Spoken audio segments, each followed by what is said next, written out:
brain is responsible for absolutely everything that we do. Our memory, our behavior, our responses, our communication. Unlike a bruise that I might have elsewhere in my body, which will be sore, get better, and I can go back to throwing balls or running, if I injure my brain, there is no predictable recovery at all. Just relax. That's loads better. Paramedic Mark Smith has been a passionate advocate for helmet safety ever since his 16-year-old son Ryan was involved in a serious cycling accident in 2013. He set off down the road. I said, Ryan, where's you at?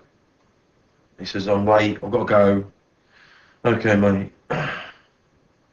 Next time. He says, yes, I'll have it on tomorrow, don't worry. Love you, Dad, as you do. Mark then received the call every parent dreads.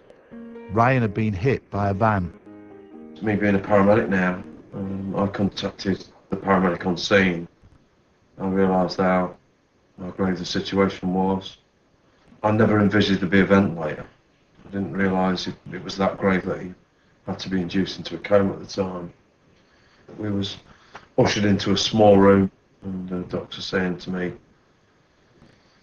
Ryan's injuries are very grave and there's a very strong possibility he won't survive today. So no parent should bear that news.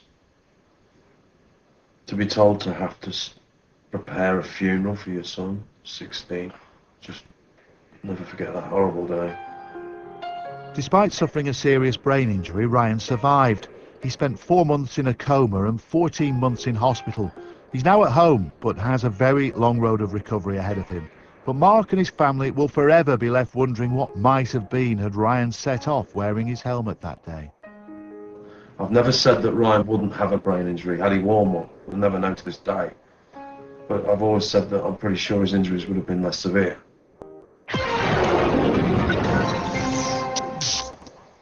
Earlier we met teenager Ryan Smith. He was knocked off his bike on his way to work and the injuries to his head left him brain damaged.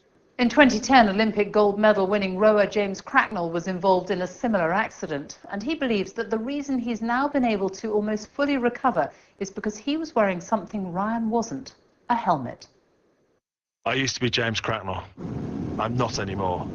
Last year, when I was cycling across America, a truck's wing mirror smashed into the back of my head at 70 miles an hour, knocking me off my bike and onto the road. But I was lucky. I was wearing a helmet. If I hadn't been, I'd be dead. The doctors say that in time I should hopefully make a good recovery. Some cyclists will never ride again. Whatever the sport, whether it's cycling, skiing, horse riding or cricket, we rely on helmets to protect our head if anything goes wrong. But in order to be sold in this country, these things have to meet really tough standards to show that they can absorb the impact of a heavy knock or a fall. And that's where the testing comes in. Many are tested here at the British Standards Institute in Hemel Hempstead. Different sports tend to cause different types of injury, so each type of helmet requires individual procedures. We'll start with cycling. Using a pulley system, the engineers raise the bike helmet 5 feet into the air and then fire it at 30 miles an hour towards a flat anvil. This replicates the impact of a head striking the road. We also use the curb anvil, which is to simulate someone coming off a bike and hitting their head on the edge of a curb. Obviously this focuses the force into a much smaller area and is a much more stringent requirement. We should see a result on the computer which will show how much energy has gone into the head. The impact is measured by the amount of G-force that a head inside the helmet would feel. The maximum acceptable level is 250 G. The impacts were below 250 G, so that's a pass. The energy has been absorbed by the helmet, and there's cracks on here to show that. That's fine because it means the helmet has absorbed the energy and not the head. But what you would need to do is replace the helmet after any significant impact. Although you may not be able to see damage, it will not provide the same protection as a new helmet. The next test, how well does it stay in place during an accident? What we're going to do is retention effectiveness test. We're making sure that if someone comes off their bike, that the helmet is going to stay in place on their head to continue to protect them. What happens is we attach a strap to the back of the helmet. We then, at the other end of that strap, drop a weight which pulls the helmet forward as though there had been in an impact, and make sure that the helmet stays in place. So, will 10 kilos cause the straps to snap?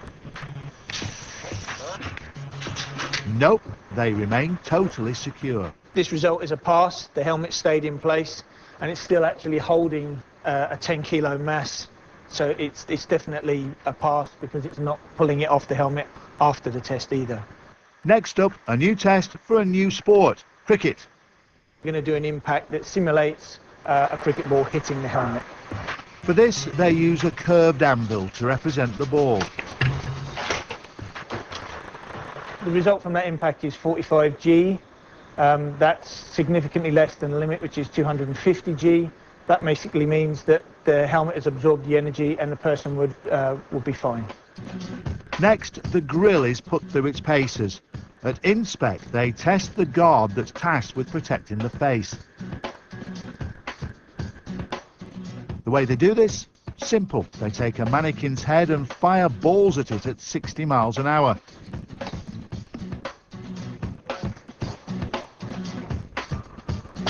The flight of the ball is too quick to see, but helpfully it leaves a very clear mark. And where we fired the ball, the contact indicators clearly shown, and we can see that the face guard is actually deformed, and we've got the contact indicator on the ball. So that's definitely a failure. As this helmet is an older model, that's no great surprise, but from this summer all new designs will have to pass before they can be sold. Ensuring sports helmets offer maximum protection is a very serious business, but to see the benefit you need to go to the effort of putting one on, because deciding not to could alter your life forever. It's now 14 months since Ryan Smith was knocked off his bike whilst not wearing a cycle helmet. He's improving every day, but there's still a long way to go. 14 months for a brain injury, very short space of time, and we've got a long journey ahead of us, and every small step is a stride towards Ryan's quality of life improving and his independence, and one day hopefully making his own choices again. Still get on with it, don't you? Yeah. Hey? You what, mate? Still having the time of your life. God bless you. You guys know what the brain does, everything does. Mark has set up a charity called Team Smith to encourage youngsters always to wear helmets. Ready, go. Team Smith does school talks and education campaigns, and been massively well received for that. Gone wild, really. It's I think this was the 98th and 99th school we've visited today, so we're nearly in three figures. The soft yolk inside represents what's inside our heads. Okay? If your brain breaks, can the doctors fix that? No. You've got very clued up. Wear a helmet and to check it.